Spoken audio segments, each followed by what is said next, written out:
Hello everyone, welcome to this lecture. In this lecture, we are going to study about the match statements.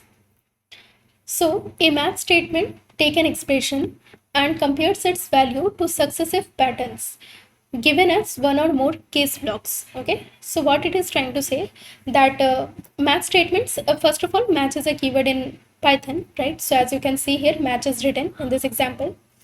So it will take an expression first. Okay, so right now the expression is status, as you can see, right? So here actually it is a variable.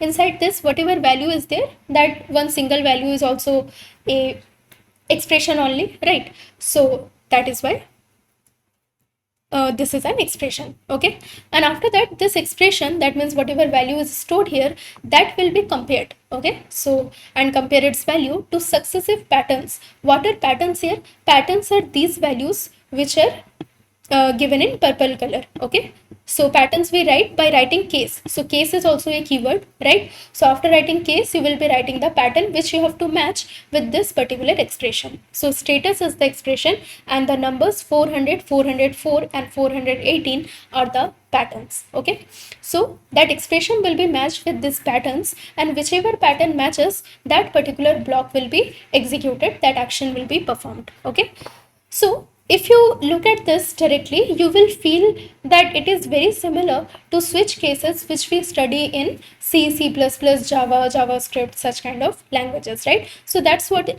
is mentioned here, that it is similar to a switch statement which we study in C, Java or JavaScript and all, right? Okay, but actually, so it is looking structure wise, it is looking like switch case, right? But actually, if you look at the functionality, when you study in detail about the function of this particular math statement, then you will find it similar to other language which is Rust or Haskell. So in these languages, we are having a concept of pattern matching. Okay, so it is similar to that pattern matching of these languages. Okay, so according to function, according to functionalities, if you see, then it is more similar to pattern matching of Rust and Haskell, but otherwise structure wise it looks like switch case. Okay, all right, so here actually what happens, so we are matching with the patterns, right? Now whichever is the first pattern where the expression matches, that particular branch will be executed. Okay, that matches gets executed, and it can also extract components can be like sequence elements or object attributes. So these things also can be extracted and from the value into variable. So from some value you're extracting, putting in some variable. So these everything we can do in this particular match statement. Okay, so one very simple example is taken here. So here one def means actually function, right? Whenever we have to create one function, we write def first. Okay, that means the definition of the function. And this is the function name, which is right now HTTP error. And this is the parameter passed, which is status, right? And inside that we have written match statement. Okay, so here match is written, and this is the expression which is getting compared with all the patterns given here. So patterns are here nothing but atomic values, right? 400, 404 like this. So let us say in this status 400 has been passed. In that case, this pattern will be matched, and then what will be returned from this function? This particular string which says bad request. Okay, after that, let us say 404 is passing, then what will be returned? Not found. And if 418, then I am a T-bot. Okay, but in case let us say I am passing 500, okay, in this status, then of course it will not match with any of these three patterns. Then it will fall in this particular case, which is the last case. Okay, so here what is there? Actually, you see, any particular value is not there here, underscore is there. So this is known as wildcard. Okay, so in the below statement it is written about this this particular variable name. So this is what wildcard. Okay, so if none of the above patterns matches, then we will come here, and finally this here whatever action has been performed, like here returning the value, so we will return this statement which says something's wrong with the internet. Okay, so this is how overall match statement works. Okay, so for the last block, it has been mentioned that this is a variable name, because of course one underscore is a valid identifier name, right? So this is a variable name which acts as a wildcard, and it never fails to match, right? Because above ones can fail to match, right? Maybe if the number is 500, then 400 is not matching, okay? 418 can fail to match, but otherwise, at last, this particular wildcard will definitely match, and whatever is the action performed there, that will be performed, right? Okay, so if no cases matches, none of the branches is executed. In that case, this particular branch will be executed. Okay. All right. Now here, you can also combine several literals in a single pattern using this pipe operator, or you can directly write this or word. Okay. So like for example, for 401, 403, 404. Okay. For all these values, you have to perform the common task. Common task is of returning the string which says not allowed. So if you have to do the common thing for everyone, then why to write it separately, right? So you can combine them, combine all the patterns. So if any of these patterns is getting matched, then that means not allowed will be returned. Okay, so this is how you can shorten the code, okay, the size of your program actually little bit. Okay, after that, so till now we have seen that patterns are like literal values, but it is not the case. You can also have patterns of different types. Like here, patterns can look like unpacking assignments, okay, and can be used to bind variables. Okay, so you have to understand unpacking assignment means actually, let us say something has been with a pack, like with a collection of elements. Something has been said, like if you're calling a function, then with a collection of elements you are passing, maybe a list you are passing. So list is what? List is a collection of elements, right? You are passing, and then wherever the actual definition of the function is written, there all the elements will get segregated to each and every formal parameter over there, right? The first element will go to the first parameter, second will go to the second parameter. So if this is happening, then that is known as unpacking assignment, okay? Because you're sending a packed thing and that is getting unpacked at the other side. So that is known as packing assignment, okay? And binding variables means variables and values you can bind together, okay? So here that kind of example has been taken. If you see here, the math statement is taken here, right? Point is the expression here, and you see what is point. In the comment they have mentioned it clearly. Point is an x comma y tuple. Now tuple, if you have not studied, then I will say that tuple is a kind of list only which is immutable. List you have studied, right? Little bit brief idea about list I have given already in the previous lectures, okay? So if you have not watched, then go and watch, but otherwise list is a collection of elements, right? So in that, I have shown in the video that in list you can, change the values. Like you can change the value, or you can append something, you can delete some elements. So such kind of changes you can do to a list, but to a tuple you cannot do that, okay? So tuple is immutable, you cannot change. So similarly, and tuples are represented like this, okay, in parenthesis. So here x comma y is a tuple, understood? So here directly this tuple is coming, but here how many variables are used? Only one single variable, na? So that means in this single variable two values are coming in a packed manner, okay, in a packed manner, and when it will match here, it will get unpacked. The values will unpack and then compare. Okay, so I hope you understood. So here x comma y will come. Now definitely x will have some value, y will have some value, x will come and match with the first one, right? Y will match with the second parameter, okay? So after that, the simple patterns are written. I hope you can understand. If x and y both are 0, right? If it matches with 0 comma 0, then what will be printed? Origin will be printed. If it is matching with 0 comma y, in that case what it means, that only we are having the y value, right? Because x is 0, so only in the y axis we are having the point. So in that case we can print that what is the y value, okay?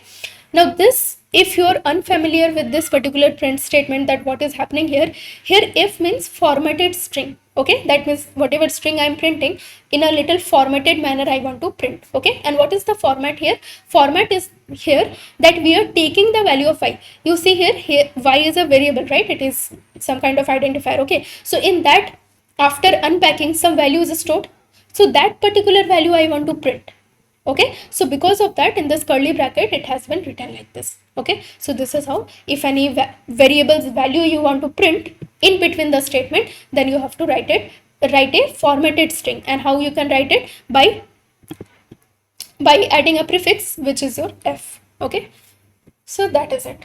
So you might say like this also, that y equal to, after that we can close the quotation, and then after giving comma, then again y we can write, so it will print the value, how generally we do it, right? So you can do that. That is also one way, but that gets really hectic when you are having a very big statement to print off every time, giving comma, breaking the statement, giving comma, so it becomes little difficult. Okay, so that is why people use this whenever big statements you're having to print. Here it is not that big, but okay, you can keep in mind that how to format strings. Okay, so same thing has been done here also. If x comma 0 is there, then only x value is present, so that is printed. And after that, if none of these above things match, that means x and y are not 0, right? So both should be printed, that x is this and y is this. Okay, now if none of this, that means it is not a point only, it is not a tuple only of two elements. If that is the case, then it will fall here, right? And here what it should do, it should raise an value error. Okay, so yes, we can raise errors by ourselves also, and we can also pass what kind of message to be printed if that error is happening. Okay, so we can pass a message like this. Okay, so in this case, value error will be raised and this message will come. So I will show you this with the proper example. So let us see the example first, and then we can continue with the next part. So I will be copying this example only so that it is easy for you to understand. You can also do same for the first example. You can copy this itself, and after that you can try some new examples by yourself. Okay, so we have taken like this. After this, what you have to do, so you see in the code you were having points, right? Point was there, match point. So first of all, you have to take that point. Okay, otherwise error you will get, that name error you will get. So that is why point you have to take something. So let us say I am taking here 6,7. Okay, like this. And after this you can paste the code, okay, which you have copied. And after that, if I hit enter, you see 6,7 is matching with which pattern. So here it is not 0 0 also, it is not 0 y, okay, because 0 is not there in any. So that means it is matching with this one, which is x comma y, and it is printing the value. So see, in a formatted manner it has printed. That is why x is equal to 6 comma y is equal to 7 is getting printed. This curly brackets will not be printed because that is the part of the syntax, okay, for printing the formatted string. Okay, now let us take some other kind of value for point, that is, let us say 0 comma 0 only.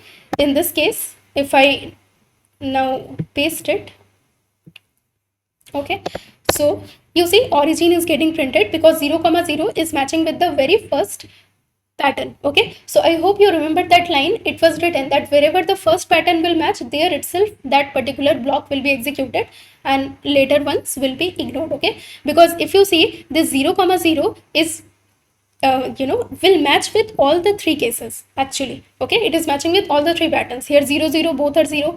Here the first one should be 0, that is also matching, and here second one should be 0, that is also matching. But whichever is the very first one, the first where it matched, that particular thing will be that particular block will be executed. So that is why as a programmer you have to take care of the order of the patterns. Okay, that first of all 0 comma 0, then origin will be printed. Otherwise this origin word will never get printed because these things will get matched earlier only. So you have to take care of the order of the patterns. Okay, so after that, let us give some other value.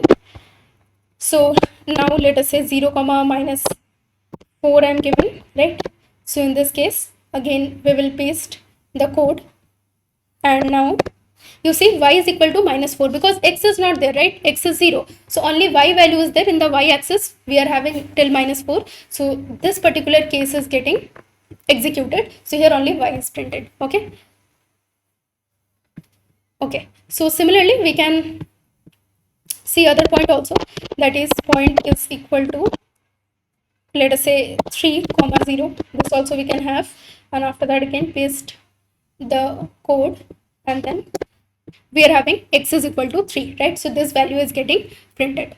So this is how, why? Because this particular case is getting matched, okay? And now let us give some different kind of value so that it is not a valid point only, right? So I am just writing 8, point is equal to 8, okay? So it will not match with any of the cases, right? So in that case, what will happen? Let us see. So we will paste the code, and then now you see value error is coming, right? So here value error is coming in this line, and what is the message? Message is not a point, okay? In general, if randomly some value error you get, then you will get some different kind of message, okay? But here, since we have already passed that what message should be printed, it is printing exactly that, okay? And also which error to be raised, that also is mentioned, so that is why it is raising value error, okay? So I hope it is clear with all the possible values I have shown. So this is how you have to write the math statement. All right.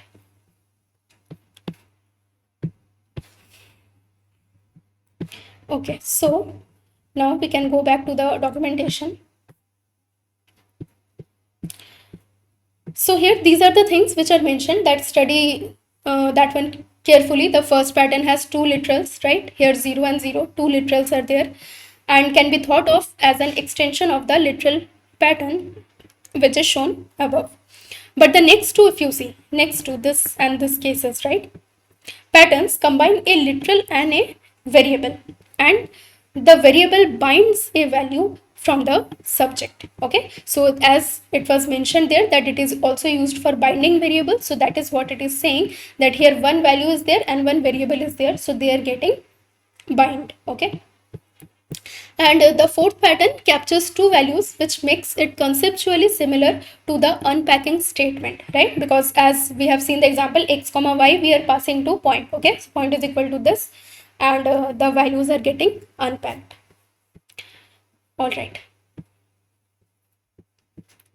Now also, if you're using classes to structure your data, you can use the class name followed by an argument list resembling a constructor, but with the ability to capture attributes into variables, okay? So that means what it is saying, that if you have studied about classes and all, if you already know, then you can understand this example. If you have not, then you can skip it as of now. Later when we study about classes objects, we will discuss this in detail, okay? So that is why for this any practical also I won't show that much, because that classes and objects in detail we have not studied till now, okay? But just it is mentioned in the documentation, that is why I am covering it.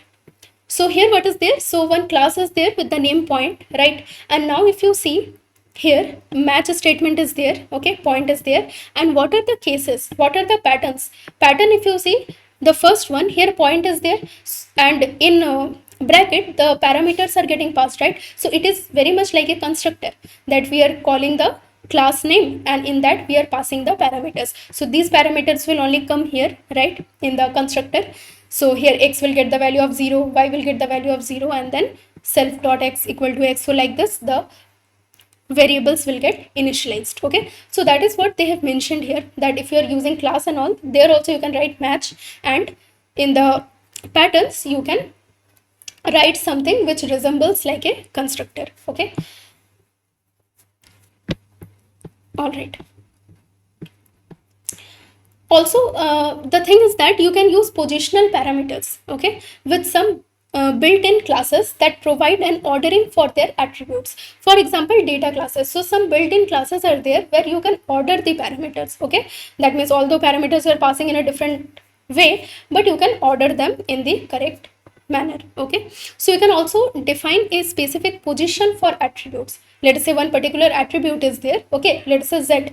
Now z I always want in the last position only. So such kind of positioning of attributes also you can do in patterns by setting the match args. So this is what you have to set. If this you set, then that means you are setting the ordering, okay? Match out a special attribute in your classes. If it's set to, let us say, x comma y, the following patterns are all equivalent and all bind the y attribute to the variable, okay? So let us say if match args you're setting to this, that is first of all x and then y, then in that case all of these whatever patterns are written, all the patterns are equivalent, Okay, although the orders are little different here and there, like these last two you see, x is equal to 1, y is equal to var, or here also, but it doesn't matter, the order will be same only. First of all, x value will be taken and then y will be taken. Okay, so that is how it has been used. So one example is written over here. If you want, you can practice this. So here you see in class match args is written, which is equal to xy. So this is for ordering. So no matter in what order you are sending the values, in proper order only the things will be taken. Okay. All right. Now, a recommended way to read patterns is to look at them as an extended form of what you would put on the left of an assignment to understand which variables would be set to what. Okay, so if you want to understand patterns properly, then how you can understand? You can understand it by matching it with the assignment. Okay, in assignment what we have one left side and the right side, right? So in the left side, in whatever order, right, the variables get assigned. So here also in patterns similar things happens, so you can understand it from here. So only the standalone names like var, okay, var is a standalone name because it is only single, right? So only those are assigned to by a match statement. So if you are using this match statement, then only one single kind of names can be used. Okay, but otherwise if you want to use some dotted names, like let us say foo dot bar, such kind of names, okay, attribute names like x is equal to y equal to something, right, such kind of names, or class names which are recognized by dot dot dot like this, okay, then these are never assigned. Understood? So in match statement we can only have standalone names, not any of these else which are mentioned here. Okay, so patterns can be arbitrarily nested. For example, if we have a short list of points with match args added, we could match it like this. So here you see one list is given actually. Okay, in the patterns if you see, here also this is a list, here also this is a list, right? Here again list is there which is having two elements. So like this you can pass a list also, and if match args is there, it will properly match the arguments and order them, and the things will work fine. So this also you can do.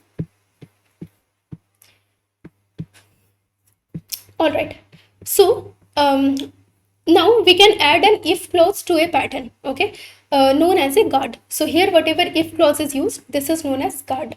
Okay, so if the guard is false, match goes on to try the next case block. So here what is said, that case point of x comma y, if x is equal to y, then you come here and print something, right? So one condition is mentioned here which is known as guard. It is guarding the execution, right? So let us say if this condition is false, that means x is not equal to y. In that case what will happen?